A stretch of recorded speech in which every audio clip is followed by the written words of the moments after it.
They called him the Satellite Kid, but his real name was Kevin Poulsen, a teenager with shaggy blonde hair who spent most days locked away in his dim bedroom in Pasadena, California, staring into the soft green glow of a Commodore 64 screen. It was 2 a.m. when the world outside fell silent and Kevin felt most alive, fingers dancing over clacking keys, black coffee, cooling beside a stack of floppy disks scribbled with cryptic labels. By day, he was a ghost at school, eyes sunken with exhaustion, teachers mistaking his blank stare for apathy. But by night, he was scanning telephone exchanges, NSA satellite uplinks, military telex systems, and reading secret manuals stolen from Bell Labs. At 16, while other boys memorized football stats, Kevin memorized the numeric access codes that unlocked America's telecommunication backbone. It started as curiosity, dialing into NASA networks, exploring anonymous terminal sessions left open by lazy engineers. But curiosity sharpened into power the day he found it, an unsecured uplink gateway patched into NASA's deep space network, used to control orbiting satellites drifting thousands of miles above the equator. Kevin's heart hammered in his chest. He typed a series of commands he barely believed himself. The feed flickered to life. On his screen, orbital telemetry, live satellite status, and command privileges.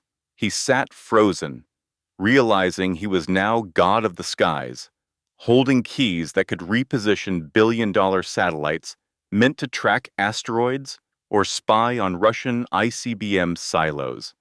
Outside his window, dawn cracked pale blue over suburban rooftops. His mother called him for breakfast, but Kevin didn't move. He stared at the blinking cursor, wondering. What if he just shifted their orbit by a fraction?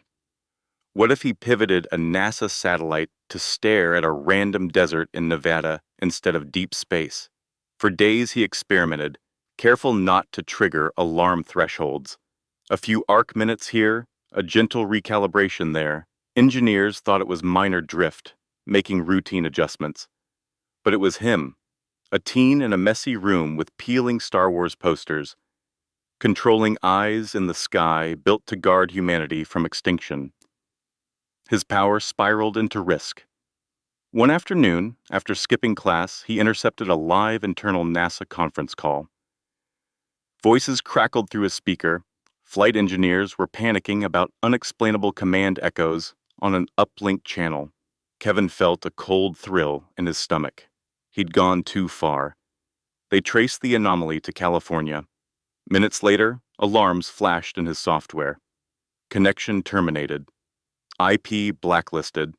But by then, Kevin had already cloned the satellite control software onto multiple hidden systems, accessible via rotating dial-up points across 3 states. For weeks, NASA's Cyber Task Force hunted him, believing it was an organized Russian breach. It was just Kevin, alone, sitting cross-legged on his carpet, eating stale Doritos while bypassing military-grade encryption for fun.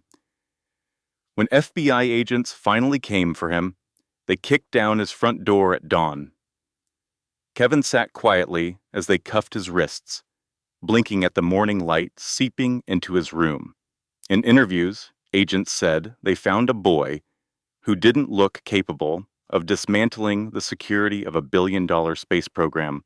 But, in his mind, Kevin was never just a boy. He was the silent voice on the wire, the ghost in the orbital machine, the kid who turned NASA's eyes in the sky wherever he pleased and left no trace but a blinking cursor on an old, humming screen.